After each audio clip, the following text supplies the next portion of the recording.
बातमी मुंबईतील cup parade परिसरातून माणुसकीला काळीमा फासणारी एक अत्यंत घृणास्पद आणि तितकीच संतापजनक घटना समोर येते। एका 20 वर्षीय मूकबधीर तरुणीवर तिच्याच नराधम पित्यानं अत्याचार केल्याचं वैज्ञानिक पुराव्यांवरून सिद्ध झालंय। या प्रकरणातील धक्कादायक खुलाशानं संपूर्ण महाराष्ट्रच हादरलाय। यावर तपास अधिकारी अश्विनी पाटील यांनी काय माहिती दिली आहे पाहूया। मूकबधीर तरुणीवर तिच्याच नराधम वडिलांनी लैंगिक अत्याचार केले ही बाब उघडकीस आलेली आहे। खरं तर अतिशय धक्कादायक घटना आहे आणि याच संदर्भात बोलण्यासाठी आपल्यासोबत तपासी अधिकारी आहेत। मॅडम, काय सांगाल नेमकं जी मुलगी आहे तिच्याच वडिलांनी तिच्यासोबत असं चुकीचं केलंय, नेमकं कशी ही घटना समोर आली? मी पोलीस निरीक्षक Ashwini Patil, cup parade police Thane. आमच्याकडे सप्टेंबर शेवटच्या आठवड्यामध्ये एक EPR प्राप्त झाला की कामा रुग्णालय येथे 20 वर्षाची एक मतिमंद तरुणी आहे, ती 5व्या महिन्याची गरोदर आहे।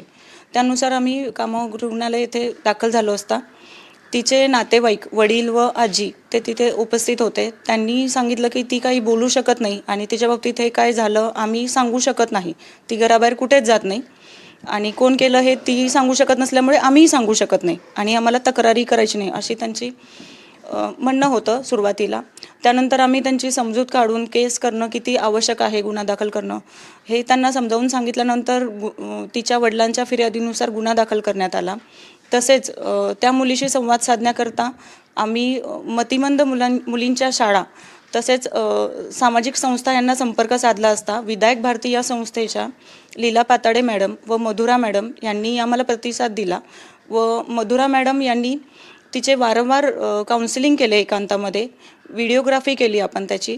त्यानुसार मुलींनी जे संशयितांचे नावं सांगितले आणि ओळख सांगितली त्यानुसार आम्ही त्यांचे फोटोग्राफ वगैरे जमा केले आणि त्याची खात्री करून मगच आपण एक मुलगा अल्पवयीन बालक तसेच हैदर नावाचा आरोपी 35 वर्षाचा त्याला अटक केली आणि मुलाला ताब्यात घेऊन डोंगरी चिल्ड्रन होम येथे जमा केले। या दोघांविरोधात आपण अंतिम अहवाल माननीय न्यायालयात सादर केलेला आहे। तसेच मुलीची सामाजिक पार्श्वभूमी पाहता व तिचं कुठलंही शिक्षण झालं नाही, तिची याबाबतीत ट्रीटमेंट नसल्यामुळे आपण तिच्या संपर्कातले पुरुष असलेले असे एकूण 16 जणांचे DNA रक्त तपासणी केली आणि ते FSLला पाठवलं होतं। दिनांक 27 जानेवारी रोजी त्याचा अहवाल प्राप्त झाला। त्यानुसार तिचे स्वतःचे वडील हेच त्या अर्भकाच्या फिमर बोनचे बायोलॉजिकल फादर असे अहवाल प्राप्त झाल्याने आपण त्यांना दिनांक 28 जानेवारी रोजी या गुन्ह्यात अटक केली। नेमकं मग आता त्या 2 लोकांना अटक केलेली आहे, त्यांचा काय विषय आहे, त्यांचा कसा सहभाग होता?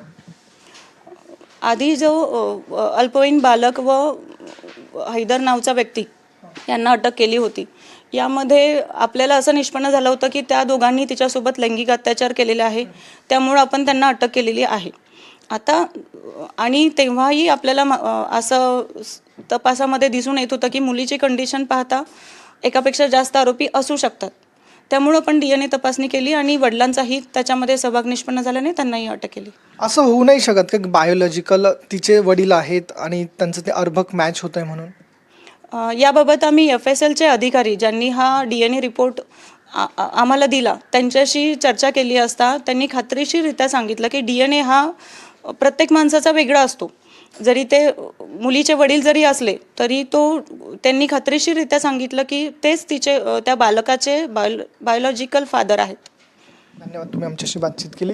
एकंदरीत आपण घटना बघितली, तरुणीवरती तिच्याच वडिलांनी आणि इतरांनीही बलात्कार केलेला आहे। अतिशय चुकीची घटना घडलेली आहे, मात्र कप परेड पोलिसांनी या ठिकाणी ही घटनेची उकल केलेली आहे। कॅमेरा पर्सन अरुण पेडणेकरसह मिरुतिक गणकवार, NDTV मराठी, मुंबई।